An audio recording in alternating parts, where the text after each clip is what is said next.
Mais c'est pas très bien placé par C'est bon, rapport c'est à... bon. Non, c'est bon, c'est bon. Non, mais c'est pas bien placé. Si, je le cadre, je l'ai. Oui, non, mais tu vas le prendre de trop près. Voilà. On va pas prendre les gens, on va avoir la caméra filmer les gens. Ah ouais.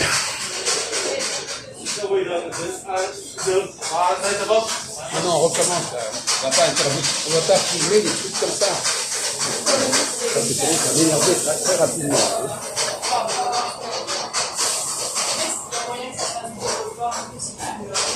Alors, je pose un certain nombre de questions.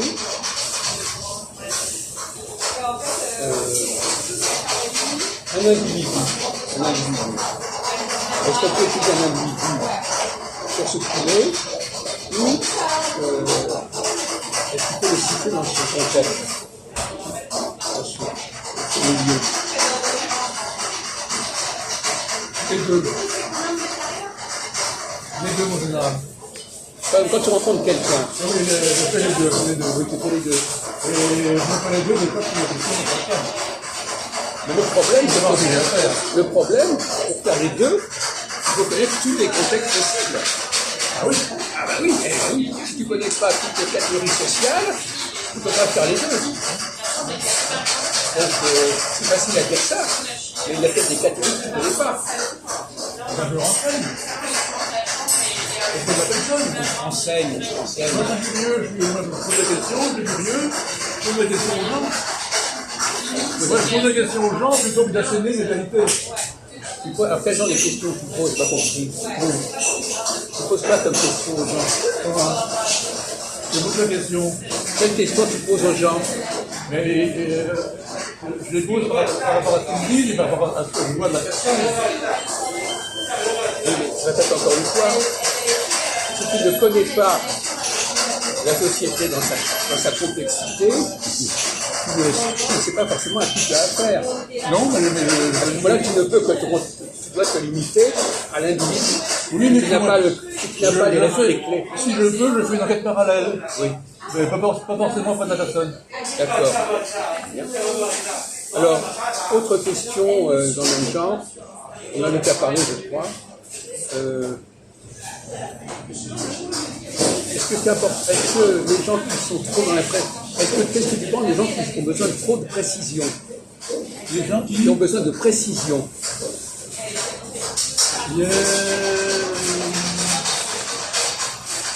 Ce sont des gens sceptiques, si tu veux, et ils demandent des précisions, parce que les gens ne pensent pas ce qu'ils racontent, ils veulent des précisions. Je me suis mal exprimé. Tu peux me passer ta bouteille là? Par exemple, si on prend ces deux bouteilles, est-ce qu'elles sont semblables? Ah oui, c'est le même standard, je veux dire, évidemment. Oui. Mais quelqu'un qui n'est pas très malin, qu'est-ce que tu vas dire? Il va dire que là c'est de l'eau et que là c'est une boisson. Tu vas dire qu'elles sont différentes. Ouais. Elles sont différentes. Elles sont différentes. Oui, elles sont différentes, bien sûr, c'est ce que tu veux dire. Voilà. Alors, donc à partir de quel seuil, par exemple, l'intelligence, ça consiste à déterminer ce qui se ressemble complètement ou ce qui a quelque chose en commun? Moi, je pense que c'est ce qui s'assemble, Jacques. C'est ce qui s'assemble. C'est les finesse. Ça prend très différent, il faut être très fin pour voir la différence. Bon, pourquoi pas, oui. Ah oui. Oui, c'est ça, c'est une idée, je veux dire, voilà. Moi, je dirais, pour répondre à Jean, est-ce qu'ils se ressemblent? On pourra pas, oui, enfin, morphologiquement, ils peuvent se ressembler, humainement, mais intelligemment, dans le savoir-vivre, ça ne sera pas pareil, ou la culture, ou la différence, il y aura des différences, voilà. C'est des mentalités. Dans le métro, il y a une femme qui m'a dit que je ressemblais à un acteur de cinéma. Je veux dire, j'ai oublié le nom de l'acteur, mais je ressemblais à... J'ai perdu le nom, mais dis-moi des noms de grands acteurs. Jean-Pierre Mariel. À quel acteur tu ressemblais? Jean-Pierre Mariel. Contemporain. Contemporain. Oui. Ah, tu peux ressembler à... Je sais pas, moi, tu peux ressembler à... Ah, chez les Français, tu vois, ça fait un peu Mariel, toi, un peu. Non. Un anglais, lequel? Non, mais dans physique. Un physique. Dans physique, je suis d'accord pour la psychologie. Oui. Je pense que Marielle, mais pour le physique. Oui, pour le physique, oh, je sais pas, on peut dire... Bon, écoutez, on va pas faire de temps là-dessus. Peut-être Woody Allen, j'en sais rien, voilà, Non, mais producteur. attends, bon, pourquoi pas Marx. Bon. Non, mais là, tu es en train de dévier. Là. Tu déviais le sujet à Jacques. Non, mais il ne dévie pas, mais il passe. Un sujet à un autre. Non, pas un sujet à un autre, mais il passe à côté de la plaque. Bon, le problème n'est pas là, en fait. Ouais. C'est pas ça la question. Alors, donc, toi, t'es tombé dans la question. revenons là, ouais. Non, justement, l'intelligence, ça consiste à dire que c'est deux choses qui sont semblables ou deux choses qui sont différentes. Elles sont semblables. Oui, mais lui, il va dire, elles sont quand même différentes. Oui, elles sont différentes, mais elles sont semblables quand même. Oui, alors justement, qu'est-ce qui est au niveau de la réflexion intellectuelle, qu'est-ce qui est important? De déterminer ce qui est semblable ou ce qui est différent? C'est différent, évidemment. Non, le contraire. Ce qui est, Le contraire. donc, c'est ce qui sera, Non, mais ce qui sera semblable, Jacques, tu veux dire alors. Non, mais tu ne suis pas non plus. Alors, là, c'est vous. Tu n'écoutes même pas ce qu'on dit là. Désolé. On vient de poser la question. Est-ce que l'intelligence consiste à dire que deux choses sont semblables ou qu'elles sont deux différentes? Bon. Pour moi, c'est différent. Le mysticisme consiste à regarder ce qui est semblable et le rationalisme analyse les différences. Donc, et c'est opposé, c'est le démarche opposé des rationalistes. Bah, moi, je réponds pour la forme de Jacques, peut-être que ce sera peut-être en désaccord avec On moi. peut être les deux, Mais je veux dire, voilà ma réponse. Bon. Alors, écoutons notre ami Christophe. Moi, je dirais plus dans la question à Jacques, l'intelligence, c'est la différence. Oui. Voilà. Oui, Pour c'est moi. exactement le contraire. Mais maintenant, c'est le C'est contraire. exactement le contraire. C'est ce qui est Un semblable. imbécile, il va, du moment que deux choses sont différentes, il va se polariser sur le fait qu'elles sont différentes. Oui. Il ne va pas comprendre que bien qu'elles soient différentes, elles sont quand même semblables. C'est exactement l'inverse. Je comprends. Le pauvre type, c'est qu'il ne compare que des choses qui sont exactement semblables. Il ne faut pas être très intelligent pour dire que deux choses exactement identiques sont Identiques, semblables. voilà, Par exactement. contre, dire que des choses qui sont un tout petit peu différentes sont quand même semblables, ça donne une certaine intelligence. Bien sûr. Et ça va pas donner à tout le monde, ça. Hein. Donc, effectivement, c'est l'approximation qui est importante. C'est-à-dire, deux Ouais, d'accord. choses qui se ressemblent vaguement, mais on n'avait pas pensé à les rapprocher. Oui, à Parce les qu'il y mettre en avait commun. des éléments Mais c'est différents différent. qui empêchaient de les rapprocher. Les mettre en commun. hein. Mais malgré ces différences, elles sont quand même semblables. Est-ce que vous comprenez ce que je veux dire? Oui, bien sûr. Bon, ah oui, mais c'est pas évident, apparemment. Donc le piège, c'est de répondre, ah oui, mais il faut Donc, faire ça. Les différences, on s'en fout des différences. Ce qui est intéressant au niveau de la L'intelligence, recherche c'est donc scientifique, comprendre c'est de qu'ils sont rapprocher semblables. des choses qui sont, malgré qu'elles sont différentes, elles sont quand même semblables sur l'essentiel. C'est ça la recherche scientifique. Oui, oui. C'est de pouvoir englober, par exemple, de la même façon que je vais en parler avec Léonie de l'individu. Bon, tu vois deux personnes, tu peux toujours dire qu'elles sont semblables. Oui. Mais en réalité, tu peux toujours dire qu'elles sont différentes. On parle de la recherche en sciences humaines, en philosophie. Mais dans tous les domaines. Nous, en physique, alors, dès qu'il y a une toute petite différence, oh là là. Non. On cherche les différences minuscules. Et en physique, sur les différences minuscules, on fait progresser la recherche. Mais avant de les chercher, avant d'apporter les différences minuscules, il faut déjà les rapprocher. La question Oui. de différence ne vient que dans un deuxième temps. Il a raison, Jacques, par rapport à ça. C'est vrai que le symbole est exactement pareil dans le physique, dans la matière physique. Voilà. Donc, c'est Donc, pareil. malgré tout, Effectivement, l'aspect c'est scientifique, identique, c'est d'abord de percevoir des similitudes Voilà. malgré Les les aspects différences. identiques, voilà. Et après, tu peux affiner en disant oui, mais il y a quand même des différences. Voilà. Et ça dans un deuxième temps. Pas le fonctionnement. Et quand tu vois, par exemple, deux personnes, est-ce que tu es capable de... Par exemple, si tu vois deux femmes, est-ce que tu es capable de voir ce qui est semblable à ces femmes, ou est-ce que tu vas te polariser sur ce qui est différent? Parce que tu peux toujours voir des différences partout. Tout est différent. Ça va? Bonjour, monsieur. Quand j'ai affaire à des humaines, je cherche les différences bien les différencier. Autrement, Alors justement, c'est la question. Faut-il s'amuser à différencier ou à rapprocher? Non. Deux jumelles, ça va forcément très proche, mais moi, J'ai j'ai besoin de différencier les individus. Non, jumelles, de J'ai jumelles. besoin de différencier les deux individus dans mes relations personnelles. Oui, mais au niveau de la recherche scientifique, ce qu'il faut, c'est que tu vois à quelle catégorie ça appartient, à quel ensemble ça appartient. C'est ça qui est intéressant. Au niveau individuel, ça peut être intéressant pour toi de les distinguer, mais au niveau scientifique, ce qui est important, c'est de percevoir ce qui est commun à ces personnes, malgré leurs différences. C'est comme ça qu'on progresse dans la recherche scientifique. C'est pas en se polarisant sur des différences au départ. Il y a beaucoup de gens, par exemple, qui fréquentent beaucoup, qui connaissent des tas de gens, mais ils ne savent pas ce qui est commun. Bon. Donc, d'une manière générale, c'est la capacité, ce que j'appelle la capacité d'approximation. S'ils arrivent à se comprendre leurs différences, là, c'est bon aussi. Hein? L'approximation. Oui. Quel est le contraire de la précision? C'est l'approximation. Quand il y a des approximations, on fait des écarts types, on fait l'analyse de la variance, et c'est ce qu'on fait en économie. Oui. Il faut déjà avoir fait apparaître des approximations. L'intelligence, elle est dans l'approximation. C'est-à-dire la capacité de rapprocher, de relier des choses que les gens n'avaient, d'autres personnes n'ont pas vu. Le génie de quelqu'un, c'est sa capacité de rapprocher ce que les autres n'avaient pas rapproché. C'est pas de différencier ce que les autres n'avaient pas différencié, parce que ça c'est de ce qui est éloigné, la rapprocher. N'importe quel imbécile voit des différences partout, de toute façon. Donc ce qui est intéressant, c'est de rapprocher des choses qui, malgré leurs différences, sont semblables. Autrement, on est un petit con. Oui, alors il a distingué, oui, alors il y a ça, même à la limite, deux assiettes sont différentes. Bon, ça va, laissez. Alors je continue. Intéressant ce sujet. Bah, surtout que chaque fois, il y a des pièges. Ouais. Chaque fois, On voit que à c'est côté. énigmatique, ouais, on voit que c'est. On passe à côté du problème. Ouais. Alors je voudrais poser une question. Quel est l'intérêt de formuler les choses de manière négative? Alors, bon, je dis ça comme je ne pose pas la question trop clairement parce que pour moi c'est trop facile. Qu'est-ce que c'est que quelque chose de négatif? Qu'est-ce que c'est qu'une formule négative?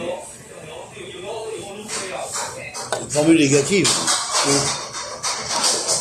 Ah, c'est une formule qui n'a pas marché. Dire ça. Une formule négative. Grammaticalement, une formule, c'est pas une question de marche pas. Il y a des négations dans la langue, dans une langue, il y a des négations. Une formule négative, c'est une formule que l'on dit avec des négations. Oui, ou alors ça marche aussi dans des matières premières, dans l'esprit de l'électricité. Il y a le négatif et le positif, voilà. Oui. Ça fonctionne par un courant. Non, mais le négatif, c'est évident, sur le plan linguistique. Donc, quel est l'intérêt? Ma question c'est, quel est l'intérêt de faire des phrases négatives? Mais il y a des phrases qui sont formellement négatives et quand même positives. Et c'est ça le problème. Quand tu dis jamais ou toujours, c'est pareil. Moi, je dirais pas ça. Jamais et toujours, c'est synonyme. Attendez, on va essayer d'entendre. Moi, pour répondre à Jacques, pour moi. C'est négatif, on dit toujours c'est positif, mais c'est synonyme, jamais et toujours. Non, mais il faut sentir la question. Tu sais, en philosophie, C'est ça. toujours, il faut sentir où est le problème. Il faut savoir quand on pose une question à un sujet de philo, il faut voir où est le problème, où est le piège. Autrement, on passe à côté du problème. C'est ce que je voulais dire à Jacques, là, c'est ça. C'est-à-dire la question négative permet, enfin pardon, la phrase négative permettait à remettre en question cette phrase. C'est négatif. Qu'est-ce que ça voudrait dire? Voilà. Avec nous, il y a un Bernard Narcissi. Il est dans le négatif chez l'autre. Oui. Constamment. Oui. Et il faut comprendre et repérer. Oui, c'est exact. On est en train de parler de grammaire, on n'est pas en train de parler de Non, mais comportement je veux dire, psychologique. les Bernard Narcissiques, Malheureusement, c'est partir. le problème, c'est que vous passez à côté du sujet. Donc vous allez avoir 8 sur 20. Donc, je veux dire, le sujet, c'est l'intérêt de la forme négative, c'est que ça permet d'économiser. celui qui l'a dit. Non, d'économiser. D'autonomiser ou de... D'économiser. Économiser. En quoi la forme négative permet à une langue d'économiser. Ah.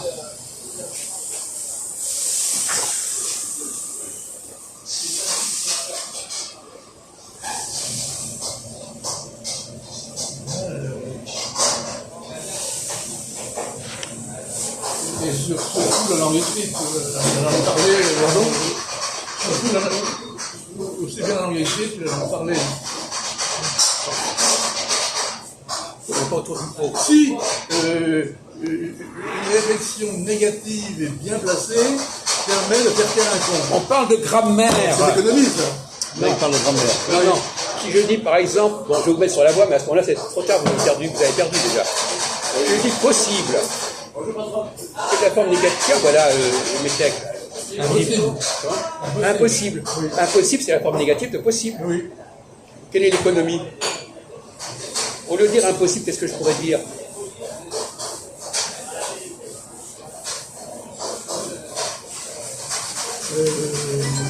On va dire hasardeux. Bon. Donc, hasardeux, quelle est la différence entre hasardeux et impossible? C'est comparable. C'est semblable. Non! Au niveau d'économie,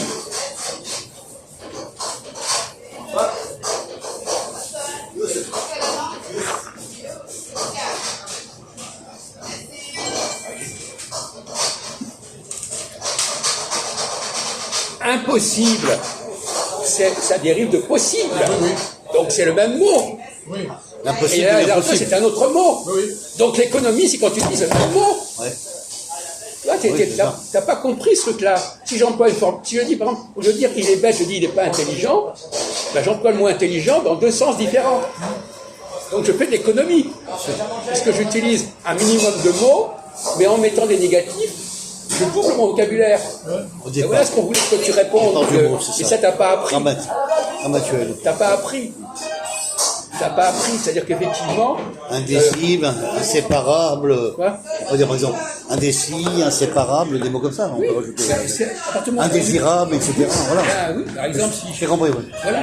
Eh bien, Donc là, on rentre dans le, comme tu disais, la négation du mot. c'est une économie. Économie du mot. ouais. Économie, c'est-à-dire que tu as le même mot et tu rajoutes un petit truc, C'est la négation du mot, finalement. mais c'est tu crées un champ beaucoup plus large que au lieu d'utiliser un mot complètement. Par exemple, lui, c'est amusant parce qu'il avait donné la solution. Ouais, oui. Il avait dit hasardeux. Oui. Et il n'a pas compris qu'en disant hasardeux, il compliquait les choses par rapport à impossible. Ouais, ouais. Il n'a pas compris. Il a dévié un autre mot par rapport au premier Il n'a mot. pas compris que c'était C'est le ça, en piège, fait. justement. Hasardeux, c'est justement l'erreur à ne pas commettre. Ah ouais. Il ne faut pas employer un mot nouveau quand on peut employer le même mot.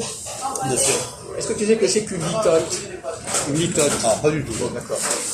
Bon, par exemple, on dit, est-ce que tu veux y aller?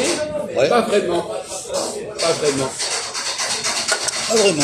Alors, quelle est la différence entre pas vraiment et vraiment? Bah, il y a le mot pas vraiment pas. Non, mais est-ce que tu comprends exactement ce que ça veut dire pas vraiment? Pas vraiment, c'est que t'as pas envie. C'est que t'as pas envie, finalement. Pas vraiment. C'est plus complexe que ça. Plus complexe que ça, ouais. Parce que pas vraiment, ça veut pas dire que t'as pas envie complètement. Oui, c'est vrai. Non? C'est pas que t'as pas envie, pas vraiment. Ouais. C'est, C'est que tu, ouais. ça veut dire que tu hésites. Tu hésites, voilà. Mais t'as Exactement. pas envie. Voilà, tu as un instant d'hésitation. De même, si tu dis que c'était pas génial, Ouais. c'est pas la même chose que c'était mauvais. Ouais, ou ça t'a pas plu. C'est plus subtil. C'est plus subtil, ouais. Donc, si tu veux, au niveau sémantique, ces négations permettent des nuances. Très Ouais, les compliquées. définitions sont pas les mêmes, exactement. Non, mais ça crée des nuances. Oui, non. D'ailleurs, à une époque, on disait c'est pas évident. C'était la grande mode. Exact. Les gens disaient ah c'est pas évident. Ah, c'est pas évident. Ça faisait très bien de dire ça. C'est pas évident. Il y a 10 ans, il y a 15 ans, on disait ça. On savait pas très bien ce que ça voulait dire d'ailleurs. C'est évident. Ah mais c'est pas évident. Ça veut dire ça reste à prouver. Mais faut que ça semble évident. Faut que ça semble évident, pardon. Donc les gens avaient compris que la négation c'était quand même quelque chose qui était intéressant à manier parce Ouais, qu'on ne sait pas très bien ce que l'autre veut dire. C'est pas forcément le contraire exactement. Intéressant ce thème de grammaire. Oui. Intéressant. Alors par exemple, un autre sujet, avant de changer de vidéo, est-ce que dans la vie, il vaut mieux utiliser des adjectifs ou pas quand tu t'exprimes? Alors, Est-ce que quelqu'un qui utilise des adjectifs, il est plus pertinent que celui qui n'utilise pas d'adjectifs? à toi René. Non, c'est mieux, on peut nuancer avec les objectifs. C'est mieux. Ouais. C'est mieux d'utiliser des objectifs, on peut nuancer. Inversement, quand on dit que ça va d'adjectif, qu'est-ce que ça veut dire? on est dogmatique. Le dogmatisme se fait avec des noms propres. Ou des noms communs, je veux dire, avec des substantifs. Les langues de bois, les langues dogmatiques, et on n'a pas d'adjectif. Mais il y a un art d'employer les substantifs d'une manière dogmatique. Oui, des adjectifs qualificatifs. Exactement. Qualificatifs. L'adjectif est qualificatif, donc on commence à partir du dogmatisme. Donc, quand tu utilises pas d'adjectifs, qu'est-ce que ça crée comme problème? Quel est le problème provoqué par l'absence d'utilisation d'adjectifs? Ça fait des conflits. Si tu une phrase, par exemple, en adjectif. Une phrase, c'est bon. Pourquoi est-ce que ça crée des conflits? Je n'ai pas compris, là. C'est un exemple. Par exemple, il y a un beginner qui vient avec nous. Alors c'est là pour substantif et adjectif. Ah. Je parle de Philippe. C'est pas compris. Tu peux parler. Attends, Non, oui, alors là, t'es négatif. Quand tu dis un merdeur, t'es négatif. Ouais, j'ai beginner, c'est pas pareil. On a demandé des adjectifs avec Jacques. Quel est l'inconvénient de ne pas utiliser d'adjectifs quand tu emploies des mots?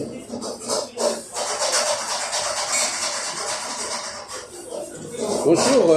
Bonjour, prof. Oui, bonjour. Tu peux participer. Philippe, il peut répondre à ça. L'inconvénient de ne pas utiliser d'adjectif dans une conversation, Ouais. c'est que tu ne peux pas qualifier la chose. Un adjectif qualifie quelque chose. Oui. Bien sûr. C'est un radis. Exact. Mais inversement, l'absence d'adjectif, ça crée de l'ambiguïté. Pourquoi? Pourquoi ça crée de l'ambiguïté, de l'absence d'adjectif? Mais c'est ça, l'adjectif met fin à une ambiguïté, à une ambivalence. Il est précis. Parce que le mot sans adjectif, il est forcément ambigu. Ambigu. Il n'est pas pressé. L'adjectif précis. C'est pas pressé. Oui. Quelle direction? Alors quand tu utilises l'intermédiaire, oui, donc il a raison. Il a bien donné la bonne réponse. Il a trouvé. On l'a donné collectivement. Il peut manger son riz. Bon, donc, oui. Oui. Tu voudrais changer de... Non, on va bientôt changer. Alors, on va continuer quand même sur ces deux petites questions, mais j'aime bien qu'elles soient enchaînées comme ça.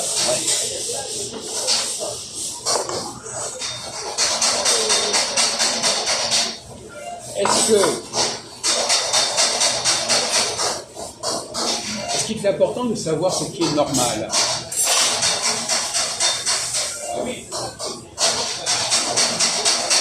Est-ce que c'est bien d'avoir une idée de ce qui est normal, de ce qui se fait, et est-ce que c'est facile de déterminer la norme? Quel est l'intérêt de fixer une norme? Voilà. Moi je me réponds si ça t'intéresse. Ben, essaye, on lui essaye. Une norme pour moi c'est comme une limite à pas dépasser. Voilà. C'est-à-dire que si la limite elle dépasse, elle peut exploser ou elle peut être hors norme. Voilà. Moi je dirais ça. On dépasse les normes, c'est la transgression. C'est ça, mais c'est hors norme là-dessus. La transgression est hors norme. C'est dangereux. Ça peut obtenir une liaison dangereuse. Il est en train de téléphone. Je termine. À côté de la transgression, il y a le paradoxal. Pourquoi? Paradoxal, un adjectif. Oui. C'est ni normal ni anormal, c'est un entre-deux. Oui, c'est vrai, paradoxal, c'est entre deux. Oui. On va demander à Philippe Et Sidan. parce que moi, ça semble être pareil, mais c'est pas si pareil que ça. Oui. Alors, donc, oui, mais toi, alors, la norme, fixer des normes, qu'est-ce que ça empêche comme dérive, le fait de connaître les normes? Et quand on ne connaît pas les normes, qu'est-ce qui se passe? Sur le plan intellectuel, sur le plan scientifique. On est un artiste, c'est tout. L'autre jour, par exemple, je ne sais pas si On tu est un étais là. artiste, on n'est pas un chercheur, on est un artiste. Moi je dirais pas ça, mais bon. Chacun sa pensée unique. Ouais. Je signale qu'il y a des sociétés où les gens n'ont pas les normes. Alors ça peut être l'absence de normes, c'est pas forcément un problème individuel. C'est un problème d'une société qui n'a pas ces normes. Donc c'est pas un problème, c'est un artiste, c'est pas un artiste. Ça s'appelle l'anomie, la sociologie. Bon, Je vais prendre. C'est la normale. Je peux citer un exemple. D'ailleurs, c'est un négatif. Là, on tombe dans le négatif. Normal, anormal, anonyme. Le A est privatif. Anonyme, c'est l'absence de norme. Je vais citer par exemple un exemple, un sujet hors norme. Voilà. Des personnes qui n'ont pas de papier d'identité, qui ne sont pas régularisables, sont hors norme dans le système. Ils ne sont pas dans les normes, donc c'est pas normal. Les gens se disent c'est pas normal. Alors, un jour, ces gens-là vont avoir des papiers. Oui. Donc, ils seront dans les normes, dans la normalité. Oui. Voilà, c'est un exemple. Oui. C'est un exemple, mais ça c'est vraiment simple. Voilà. Avoir des papiers ou pas des papiers, Simple, c'est ça. Il y a des choses beaucoup plus compliquées que ça. Exactement. Parce que ça, J'ai pris ça. un comportement normal, c'est plus compliqué qu'un quelqu'un qui est en règle avec ses papiers. C'est pas le problème. Donc, l'intérêt. L'autre jour, on a parlé, je ne sais pas si tu étais là, René Louis, on a dit, par exemple, je crois que tu n'étais pas là, en tout cas, Jean-Paul était là, on a dit qu'il faut fixer des modèles. Oui. Par exemple, est-ce que le prophète, tu étais là, on parlait, va du sud au nord ou du nord au sud, quand il va prêcher? Oui, il était là. Oui. Alors, si tu as déterminé comme norme que la prophétie va du sud au nord, si tu tombes sur un cas où c'est l'inverse, tu vas dire c'est pas normal. Mais moi, pour le savoir, je prends une carte géographique et la prochaine fois, je vais l'agrandir cette carte et l'apporter ici pour que tu la publies sur ton site. C'est la carte de la Palestine divisée en Judée, en Samarie et Israël. On sait très Oui, bien non, que... mais là, si tu veux, avec une carte géographique, je voudrais savoir où se trouve Armageddon et Jéricho, tout ça. Alors, si tu veux, pour une petite discussion, ça, j'ai besoin d'une carte géographique. Non, mais on sait très bien, quand les gens, on connaît à peu près la géographie. sujet, de choses-là, on connaît. Si Mais je non, ils ne connaissent pas. Bon, d'accord, en tout cas, on n'est pas là pour faire des cours de géographie ici. Voilà, hein. c'est ça. Bon, Mais si, la politique d'histoire, ça marche avec la géographie. oui. Mais là, il y a des choses qu'on est censé connaître. Les gens savent que Jérusalem, c'est au sud de Haïfa, par exemple. Bon, Voilà. c'est pas la peine d'aller en géographie. C'est ça. Oui, Bon, maintenant, si tu n'en es pas là, je sais pas. bon, bah alors tant pis. Ah, voilà. Mais tu vas pas nous en faire chier avec ça non plus. Voilà, donc c'est Bon, pas la alors, peine il y a d'insister. Jésus, il va en Galilée. Voilà. Et Galilée, Et c'est au nord de Jérusalem. Oui ou non? Oui ou non? Il a dit la Samarie. Et c'est au nord de Jérusalem aussi. Voilà. Ah oui. Bon, donc il va du sud au nord. Et puis il y a des histoires de Samaritains. Oui, ben c'est pas... Non mais... Voilà, donc... Là, tu n'as pas besoin de carte de géographie pour ça, on le sait. Bon, voilà. C'est tout ça. De même que Mahomet, C'est par par cœur, exemple, tout ça, on le Mahomet, sait par il va cœur. du nord au sud ou du sud au nord? Non, Mahomet. j'en sais rien, je sais pas. Entre Médine et Jérusalem. Non, mais je sais pas, t'es pas le seul Je ici. peux montrer sur une carte où est Médine ou est Jérusalem, autrement moi je ne trouve pas. Non, mais Médine et la Mecque. Oui, non, on voit entre la Mecque et Médine, laquelle est au nord, laquelle est au sud. Ben, mon vieux, si tu reconnais que ton ignorance radicale au niveau géographique, c'est ton problème, mon vieux. Non, mais Tu ne vas pas nous imposer tes ignorances et tes lacunes. Bien sûr. Tout le monde sait que la Mecque est au sud de Médine, par exemple. Ben oui. Et tout le monde sait que Mahomet, il est allé de la Mecque vers le nord, vers Médine. Voilà, du sud Bon, au mais nord. Médine est au nord alors. oui, Ben oui, mais je vais l'oublier. eh ben oui, d'accord, mais peu importe. Faut pas oublier. Mais tu ridiculises pas, Faut c'est pas pas la avoir de peine. trou de mémoire, mon C'est petit pas la René. peine de T'as raison, t'amuser. voilà. Mais nous dis pas, c'est comme si quelqu'un. Faut pas avoir des ailes. Voilà, Non, mais- ne sois pas un fabulateur gaolique, français, de Gaulle. Quand par exemple, Bon, voilà. Il y a des choses que je n'arrive pas à... la sortie d'Égypte, par exemple, la sortie d'Égypte, Écoute. elle va du nord au sud ou du sud au nord, la sortie Alors. d'Égypte? Elle va quand même du sud au nord. Ah, quand même, bah, quand bravo. même. Ah, là. Putain, c'est un miracle. Ah, c'est bien, Un miracle. miraculeux, là. Il a reconnu. Dans La fête de Pessah, il a réussi à Il a répondre. des abîmes Ah, bien, bien. d'ignorance, notre pauvre René Louis, Oui. il a besoin de cartes de géographie pour savoir quel est le pays. Bon, c'est ça. Si je te demande si Stockholm est au nord de la Paris, tu le sais quand même. Hein, là, bon, ouais. Hein, bon, alors ne joue pas au clown. Alors, il veut qu'on apporte des Bonne cartes de réponse, géographie. Jacques. Non, mais ça va. Bon. Alors, Bon, allez, donc, reprenons ce un que peu. je suis en train de dire, c'est Dans qu'on le est en train sujet. de la norme. La norme ici, au niveau prophétique, c'est que l'on va du sud vers le nord. Moïse, Jésus, Mahomet. Donc si on te raconte quelque part qu'un tel est allé du nord vers le sud, tu dis ça ne correspond pas à ma norme. Ah, non.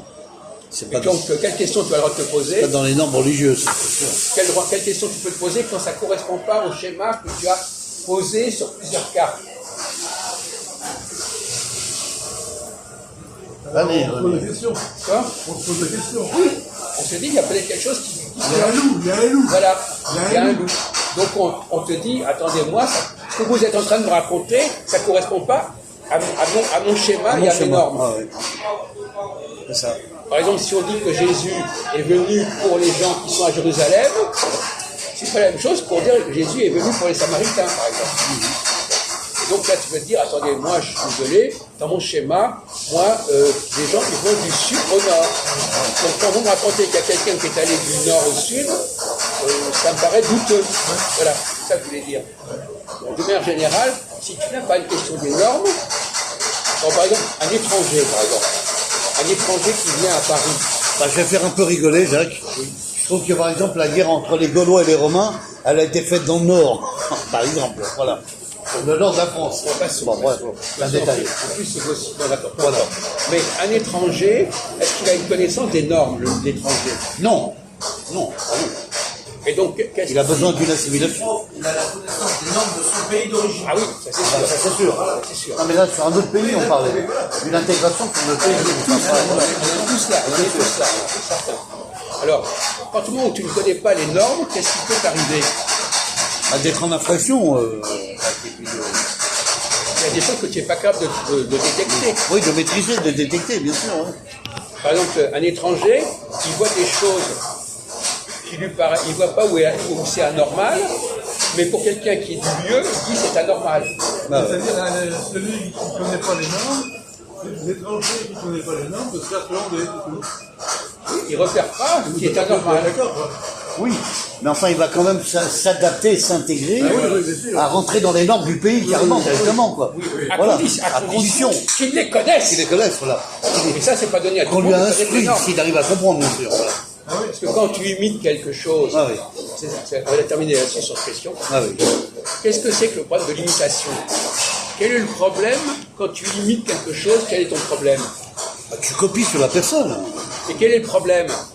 C'est le mimétisme, c'est le... Mais quel est le risque quand tu imites quelque chose? Bah, c'est que tu n'es pas toi-même, je veux dire, tu n'es pas... Que tu fasses des erreurs par rapport à l'original. Exactement. D'accord. Tu crois imiter. D'accord, Philippe, Tu très crois- bonne réponse. Tu crois que tu imites, tu D'accord. crois que tu as compris. Ouais. En réalité, tu n'as pas compris. Donc tu imites mal. Il imite pour pas faire d'erreur. Très Non. bien. Non, par rapport à l'original. Oui. Tu imites, tu as un modèle que tu as mal compris. Si tu D'accord. imites un modèle que tu as mal compris, ton imitation, elle va être ratée. Bien sûr. Exactement. Voilà. C'est comme une pièce de théâtre, ça, c'est par exemple. Voilà. Je comprends. Intéressant. Tu comprends? Bravo. Ils sont du terroir, ils vont le voir tout de suite. Bien sûr.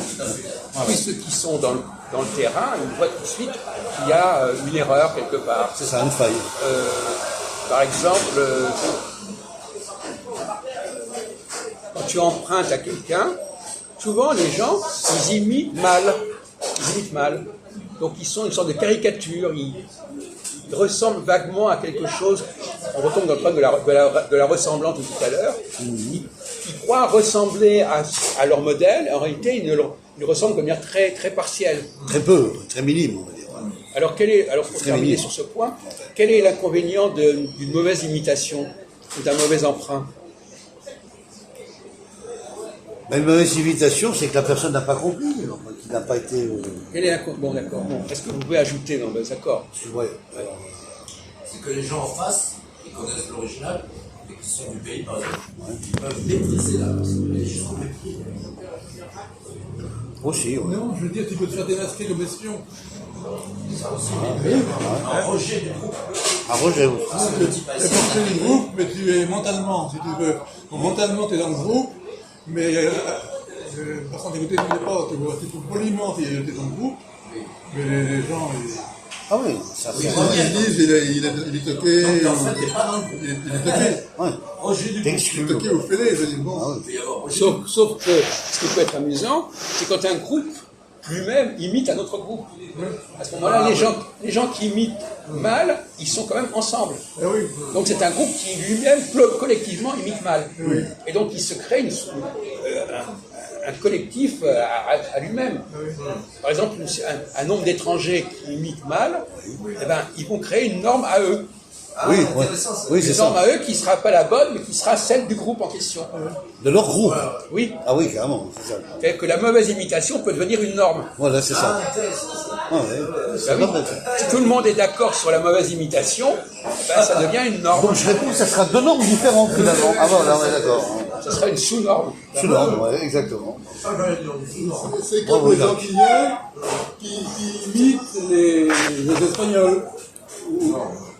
Si. Non. On s'appelle des Rastas, des ronds-cuir. Non, c'est non. limite les Jamaïcains. Non, non. Pour moi, ceux qui imitent en langage des Espagnols, je vais être très bon, mon petit René. Tu as le Brésil et le Portugal. Et les Cubains. Et les Cubains. Voilà, c'est pas pareil. Voilà. Ce sont trois pays qui parlent la langue espagnole. Oui, c'est ça. Voilà. Non, le Brésil parle le portugais. Portugais. Portugais. Et le portugais, c'est pas l'espagnol. Oui, Non, mais le portugais parle Je espagnol. voulais dire Cuba et puis. Non. Non, mais les portugais parlent espagnol. Non, ils ne parlent pas forcément Si, espagnol. j'en ai vu, moi. Non, mais d'accord, ils ne parlent pas forcément espagnol. Voilà, Vous savez, oui, au Brésil, on ne parle pas espagnol. Ah non. Voilà. Bon. Disons Cuba, voilà. Cuba. Cuba parle L'île espagnol. de Cuba. Mexique, il parle espagnol. Oui, voilà. Oui, d'accord. Mais le portugais, le D'accord. Brésil, c'est pas l'Espagne. Pas du tout l'espagnol. Non, c'est clair. Ce sont des langues différentes. Moi, par exemple, je parle très bien l'espagnol. Je comprends très moyennement le portugais. Hein. Ah oui. Je parle encore moins. D'ailleurs, même Jacques, la langue portugaise est très compliquée. Même moi, j'ai du mal à Elle est plus chantante. l'intégrer. Elle est très complexe. Voilà. La prononciation. C'est ça. Mais par exemple, prenons quelqu'un qui veut apprendre le français. Est-ce que c'est facile d'apprendre la langue française? De l'apprendre comment elle est parlée? Est-ce que c'est même possible pour quelqu'un qui n'est pas né en France de savoir exactement comment la langue française se parle? Là, je peux te répondre là-dessus, Jacques.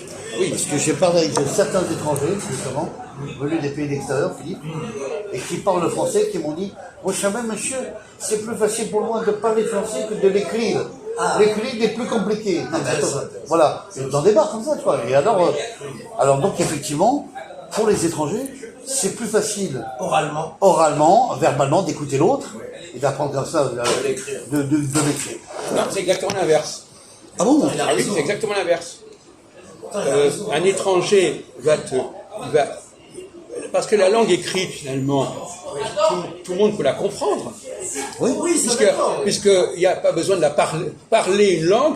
Quand je parle une langue, c'est plus difficile qu'on me comprenne que quand je l'écris. bien sûr, Jacques. Parce Il y a que des gens. non, attendez, moi On discute. D'accord, on discute. c'est plus difficile de comprendre une langue parlée qu'une langue écrite. Ah oui. Parce que la langue écrite, tu n'as pas besoin. Déjà, quand tu en entends une langue parler, il faut que tu déchiffres ce que la personne veut dire. Oui, bien sûr, c'est mieux. Alors que si c'est déjà écrit, tu n'as pas besoin de déchiffrer, puisque c'est déjà écrit. C'est sûr. Oui, mais il a raison aussi, Blandin, c'est que même si toi, par exemple, beaucoup d'étrangers, ils apprennent à écrire la française. Il y a des formes d'handicap Pour aussi. écrire une lettre, un document administratif, ils ont des problèmes. Ils n'y arrivent pas. Voilà. Parce qu'en fait, ils la lisent avec les yeux. C'est ça. Mais après, le truc pour l'écrire, c'est pas pareil. Il y a des subtilités en français. Bah oui. C'est une langue très très subtile. Et un peu compliqué la langue Compliqué, française. c'est une des plus compliquées. Très compliqué, hein, pour moi. Les étrangers le disent, c'est pas une blague. Ils le disent Le carrément. problème, Après, mais revient t'as à raison, la question, Jacques. le problème, c'est qu'ils ne se rendent pas forcément compte de la complexité de la langue. C'est ça. Non, mais c'est en restant avec les amis, ils voient bien. Il y a des choses qui peuvent échapper, il y a des subtilités qui peuvent échapper. Tu le sais, ça, Par Jacques. exemple, si tu demandes à certaines personnes, même qui sont en France depuis longtemps, certaines règles de prononciation, ils les ont toujours pas comprises, ils n'ont même pas déterminé en quoi ça consistait. T'as raison. Ils croient, par exemple, il y a des gens qui croient parler français correctement et qui ne parlent pas français correctement. Il y a ça aussi. Donc, C'est ça, c'est exact. Ouais. ils se débrouillent, Il y a plusieurs aspects. mais on les distingue. Ouais. Ils sont pas dans la norme. Voilà, par exemple. Et bon, donc, L'histoire norme. donc la langue écrite, c'est quand même beaucoup plus accessible. Parce que la langue écrite, il y a des règles de prononciation du français qui ne sont pas claires. langue écrite, elle est écrite. Bon, voilà, j'ai un livre ou pas, les trucs. Maintenant, si je dois. Ben, je dis une phrase, tu seras en voyage dès demain matin vers 7h, bon, voilà. Tu sais que c'est écrit, tu vois. Voilà, Et même que, par exemple, c'est plus facile de lire l'anglais que de lire, que le comprendre. Ah oui. Oui, mais c'est ensemble d'accord. Donc, il faut l'écrire après, c'est ça que je te dis. Non, mais l'écrire. Oui, parce qu'après, des fois, ils doivent se débrouiller tout seuls pour des papiers administratifs. Ils sont bloqués. Même s'ils ont des bonnes bases en français, ils l'ont lu à l'école, même chez eux dans leur pays. Mais après, devant l'administration, ils sont obligés. Non, mais voilà, on est dans le. Je comprends la logique. Il y a lire et écrire. Oui. Bon, alors moi, ce qui m'intéresse ici, c'est la prononciation. C'est la capacité de lire les textes Voilà. et de les connaître. De prononcer les textes. C'est pas tellement que les gens vont parler ou pas parler. C'est est-ce qu'ils comprennent. Ils comprennent.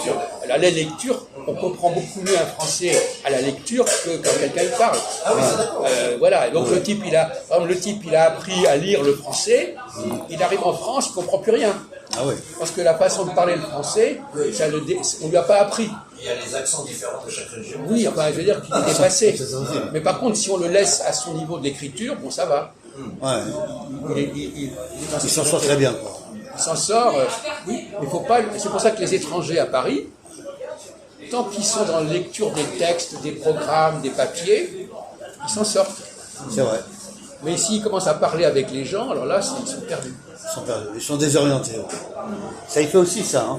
Entre le parler et puis. Oui, mais non, parce que non, pas du tout. Non, mais toi, comme tu dis très bien, il y a des langues où il n'y a pas le même problème.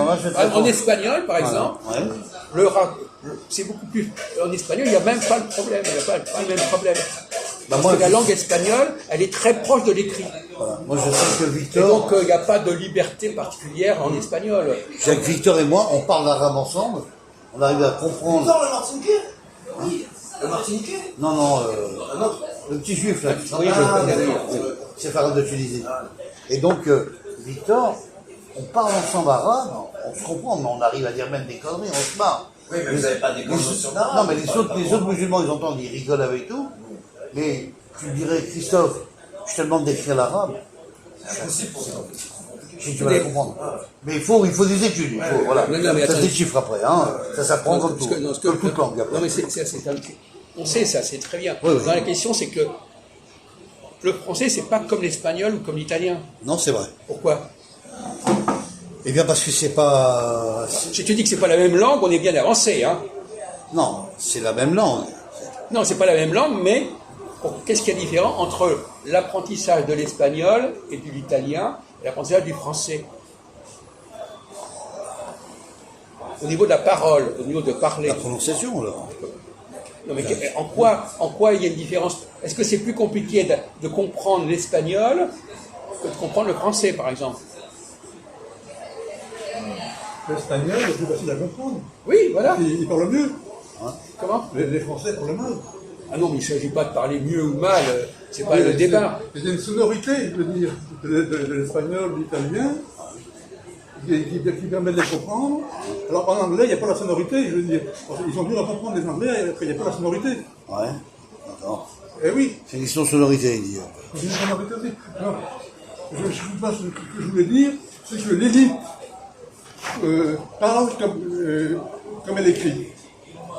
Dans un pays, il y a une élite, élite dirigeante, qui parle comme elle écrit. On appelle cette élite les aristocrates. Oui. Les aristocrates parlent très bien français. Justement pas. C'est exactement excusez-moi, tu te calmes. Moi, je te dis, c'est exactement le contraire. Plus on est nul, plus on parle exactement comme c'est écrit.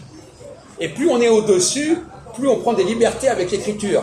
C'est pas pareil. Donc c'est exactement l'inverse. Différent. C'est les gens qui sont au ras des pâquerettes, le type il a appris à lire, il va te prononcer les mots français exactement comme c'est écrit. Ça c'est l'élite, tu crois? Pas du tout. C'est exactement l'inverse. L'élite, elle se permet de sauter des mots, de formuler des phrases, etc. Elle prend une grande liberté par rapport à l'écrit, de constituer d'autres mots, ils sont complètement collés à l'écrit. Voilà. Donc là, c'est toi, et qui vont apprendre l'écrit, Jacques. Et qui vont apprendre l'écrit aussi. Ce n'est pas là. La question, c'est qu'en français, on a une très grande liberté par rapport à l'écrit. Est-ce que tu es au courant de ça? Oui.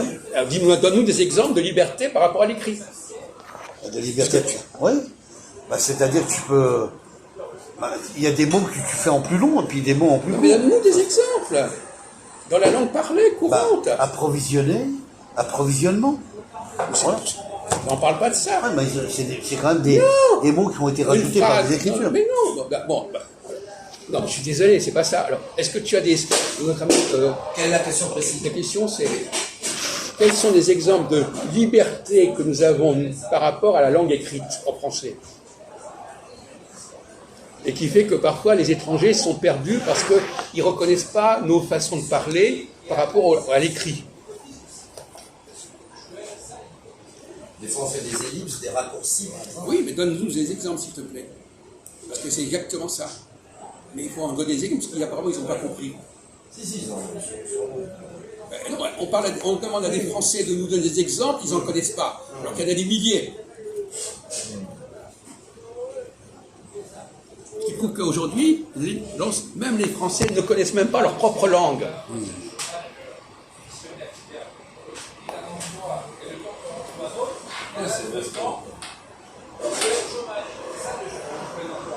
J'ai vu les députés, mais j'ai pas la suite. C'est un exemple, là. Ben non, mais c'est moi, je peux vous citer des exemples. Je suis pas, pour l'instant, je fais mon enquête. Moi. Après, je donnerai les exemples, il n'y a pas de problème. Mais je préfère que vous me donnez des exemples que moi je les donne. Parce que si je les donne, vous n'aurez aucun mérite. Oui, le travail est mâché. Et en plus, là, je ne suis pas en train de vous prendre des courbus. Je vous parle d'une langue qu'on pratique ici. Alors, Oui, donc, d'accord, mais ta question est intéressante. Ah, c'est ça. Bah, moi je dirais entre les mots philosophiques et la langue courante de la langue française en écriture, c'est déjà même pas les mêmes. Bon, bah, voilà. La langue intellectuelle, en fait. c'est triste. Et ça existe aussi, ça. Alors, René-Louis, Classification philosophique mais c'est pas du et langue tout ça. française. Le problème des étapes, je veux dire, on C'est fait pas des ce qui. étapes, C'est pas la question à Jacques. Voilà. Les jeux de mots, il y a des jeux de mots, il y a des étapes. Non, c'est pas ça. Les ellipses. Quand vous vous exprimez en français, est-ce que vous avez le sentiment que vous avez une façon particulière de parler le français? Non. Pourquoi non? Parce que souvent les gens quand ils parlent pas dans l'écrit du. Eh ben, donne-nous dans des l'écrit. exemples. Ah d'accord. Bon Dieu, On en avait parlé ça. Là. donne-nous Je vais des donner exemples, puisque tu es si malin. Alors donne-nous des exemples. Il n'y a pas d'être malin, c'est que voilà. Calme-toi, pour Bah, ça faut pas t'énerver. ça va bien. Quoi, ça va bien? C'est un exemple? Voilà. Pourquoi? Je veux dire, est-ce que tu vas bien? Oui. Voilà. Par exemple, ça va bien, est-ce que tu vas bien? C'est presque ça, mais c'est pas ça, Mais malheureusement. je vois ce qu'il veut dire, mais voilà. Non, mais Après, mais c'est bon, malheureux on va de voir trouver, ça. on va trouver. Bon. Après,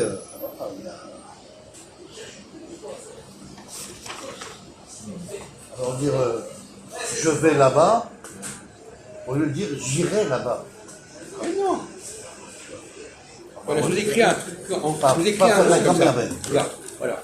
J'avais déjà fait une expérience avec vous là, il y a semble, quelques années avec Mousse. Je l'ai fait chez toi, non, je l'avais fait chez toi, ça. Oui, mais malheureusement, c'est pas ça. Ouais, j'ai un peu- Là, je viens j'ai un peu d'écrire. oublié. Qu'est-ce que tu lis là? Vous n'aviez pas besoin de vous regarder dans le miroir, vous êtes belle. Je le vois, Je ne vois pas je ne vois pas, ce que tu veux.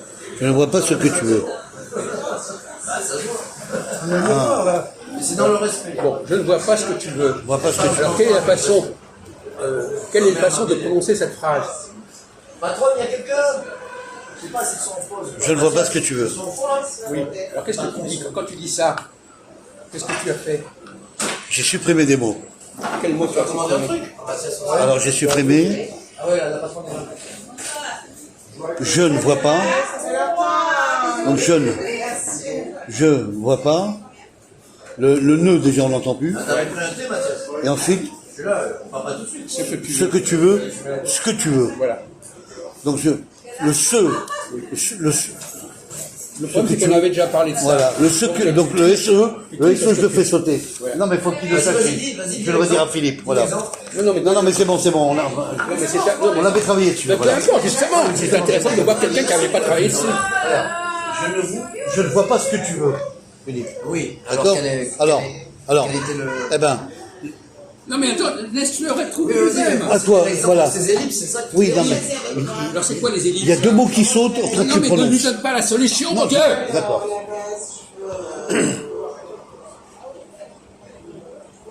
Je ne vois pas ce que tu veux dire, par exemple. Non mais d'accord, mais peu importe, c'est pas le problème. C'est la phrase en général, c'est pas le Non, mot. non, ne pas. Non, d'accord. Ne le souffle pas. Je dirais Oui, rien. d'accord, mais quand on est fatigué, là, il y a plein de trucs qui jouent. Tu trouves que c'est elliptique comme phrase, là? Ça dépend comment. On te demande comment tu la lis.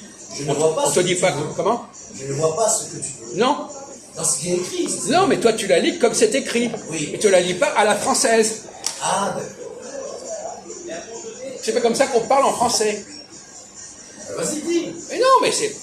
Tu ne vois pas ce que tu veux. Donc il parle pas le vrai français. Moi, je t'ai donné la réponse, mais Tu bon, ne vois pas c'est à ce que tu Philippe veux. de voir. C'est marqué. Mais je ne vois pas ce que tu veux. Il y a des ellipses là. Oui, bien sûr. Alors, donc il y a des ellipses. Alors, comme parler français correctement, c'est-à-dire je ne vois pas ce que tu veux ou je ne vois pas ce que tu veux. Ah, d'accord. Oui, d'accord, c'est l'accentuation, ça. Voilà. Je ne vois pas ce que tu veux. Oui, oui, d'accord. Donc, le mot, Ça, c'est le vrai français. Oui, ça, d'accord. Là, c'est une question de prononce d'accentuation. Et on ne parle que de ça. Ah, je crois que tu parlais d'un autre niveau. On ne parle que de prononciation, mon Dieu. Ok, moi, je voyais le côté grammatical. Oh, mais non, mais on n'arrête pas de dire que c'est une différence de prononciation. Ah, oui, d'accord. Ok, tonton, mais on est fatigué, c'est chaud. J'ai fait des trucs. Non, non, mais c'est des choses qu'il dirait. Bon, alors voilà, donc effectivement, il a raison, mais malheureusement, il avait reçu l'information avant. Ouais, on l'avait déjà travaillé dessus. Oui. D'ailleurs, Mousse, il avait été scandalisé par ce débat. C'est grave. Ben oui, parce qu'on lui dit, mais comment? Il lui dit, mais moi, je lis ce que j'ai appris, voilà. Et c'est vrai que, Ça l'a par renversé. exemple, il a été jusqu'à par l'école, exemple, absolument. cette façon de parler, elle se parle où? Dans des quartiers populaires. Mais non, pas du tout. Non. Elle se parle où en France? Chez les aristocrates. Mais non, oui, d'accord, mais où en France? Dans le 16e, je sais pas. Non, mais en En France. France. Est-ce qu'on parle comme ça à Marseille et à Paris? Non. Non. Bon. À Paris alors, je dirais. Dans le nord de la France. On part comme Voilà, ça. exactement. Non, de la France. Donc, à Marseille, on lit ça comment, la phrase? Je vois ce que tu veux. Non, on dit Non. je ne vois pas ce que tu veux. Voilà. On détermine la phrase. Non, Non, mais il parle de il l'accent de la région. détermine, ça veut pas détermine la Non, phrase. le texte. On dit avec l'accent, je pense que L'accent. avec l'accent là, avec l'accent du Non, c'est pas une question d'accent, c'est qu'ils prononcent toutes les lettres. C'est pas une question d'accent. L'accent, c'est un autre problème. Mais ils vont pas dire, par exemple, un Marseillais, si je dis généralement, il va dire généralement. Oui, oui, c'est vrai, c'est vrai. Donc il va prononcer gentiment tout ce qui est écrit. Voilà. Vous n'avez qu'à écouter à la radio, voilà. Bon. Donc voilà, il faut le savoir ça. C'est que c'est plus facile de comprendre le français d'un Marseillais que le français d'un Parisien. Parce qu'à Marseille, on prononce docilement les mots comme c'est écrit. Voilà, les mots sont bien décortiqués. Quoi. Donc tu peux arrêter s'il te plaît. Il n'y a pas de dessus.